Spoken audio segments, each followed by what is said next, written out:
Sako Media, tunaangazia maisha, tunaandika kesho. Uwezo wa jamii kujiandaa, kuchukua hatua na kurejesha hali baada ya janga una mchango mkubwa katika kupunguza madhara na kulinda mafanikio ya maendeleo. Na hili nimeliona katika mabanda mbalimbali niliyotembelea, ikiwa ni pamoja na ile Save the Children, yale waliyofanya kule Hanang', na waliniambia Save the Children wao wanakuwepo mwanzo na ndio wa mwisho kufanya nini? Kuondoka. Kwa msingi huo, serikali inaendelea kuimarisha uwezo wa jamii kupitia uhamasishaji na elimu kuhusu vihatarishi vya majanga, maandalizi na mipango ya kukabiliana na maafa, mifumo ya tahadhari za mapema, pamoja na kuimarisha uwezo wa kuchukua hatua za awali katika ngazi za jamii. Aidha, serikali inaendelea kuhakikisha kuwa jamii inashirikishwa kikamilifu katika hatua mbalimbali za usimamizi wa maafa. Ushirikishaji huo ni muhimu kwa sababu wananchi ndio wanaofahamu kwa karibu mazingira yao, vihatarishi vinavyowakabili na mahitaji yao wakati wa janga. Ndugu viongozi na wageni waalikwa, kwa upande sasa wa watoa huduma za kibinadamu, ninawasihi kuendelea kuangalia namna ya kuunganisha huduma za dharura na juhudi za muda mrefu za kujenga uwezo wa jamii. Msaada unaotolewa wakati wa janga ni muhimu katika kuokoa maisha na kupunguza mateso, lakini tunapaswa pia kuhakikisha kuwa hatua hizo zinachangia kujenga uwezo wa jamii wa kukabiliana na majanga yajayo. Moja ya maeneo muhimu ambayo serikali inaendelea kuyapa kipaumbele ni kujenga ustahimilivu wa jamii dhidi ya madhara ya majanga.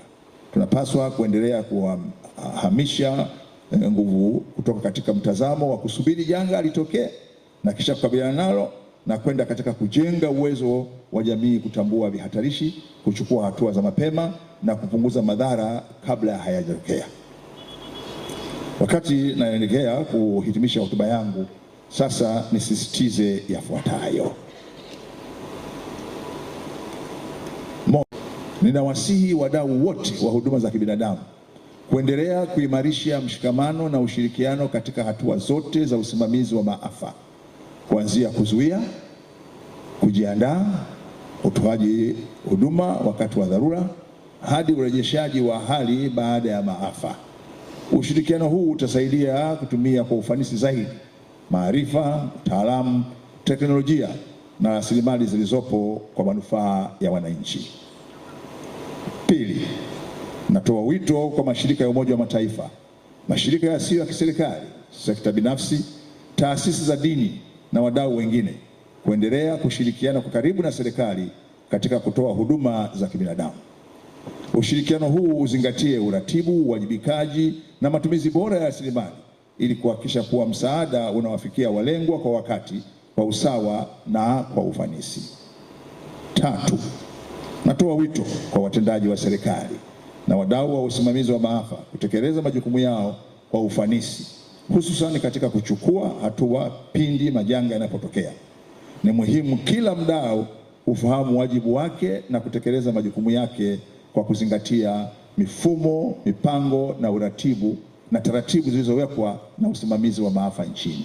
Nne, natoa wito wa kuendelea kuwawezesha wananchi kushiriki kikamilifu katika usimamizi wa maafa. Wananchi wanapaswa kuwa sehemu ya kujiandaa, utoaji wa taarifa, hatua za awali na uokoaji na urejeshaji wa hali. Ni muhimu kuendelea kuwajengea wananchi uwezo wa kutambua vihatarishi vinavyowazunguka, kuelewa taarifa na tahadhari za mapema na kuchukua hatua stahiki. Hitimisho. Ndugu wageni waalikwa, nihitimishe kwa kuwashukuru na kuwapongeza wadau wote wa huduma za kibinadamu kwa maadhimisho haya ambayo pamoja na kukutanisha hapa yametupa fursa ya kutafakari kwa kina juu ya umuhimu wa kushirikiana na kuzingatia utu katika masuala ya kibinadamu. Nawapongeza pia kwa kujitokeza kwa wingi kushiriki siku hii muhimu. Nawasihi kuendelea kutambua na kuthamini nafasi zenu katika utoaji wa misaada ya kibinadamu. Baada ya kusema haya, natamka rasmi kuwa maadhimisho ya siku ya watoa huduma za msaada ya kibinadamu kwa mwaka 2026 yamefunguliwa rasmi. Asanteni kwa kunisikiliza. Naomba tusangilie kwa makofi mengi na tunyanyuke wote wakati mheshimiwa anakuja kuketi.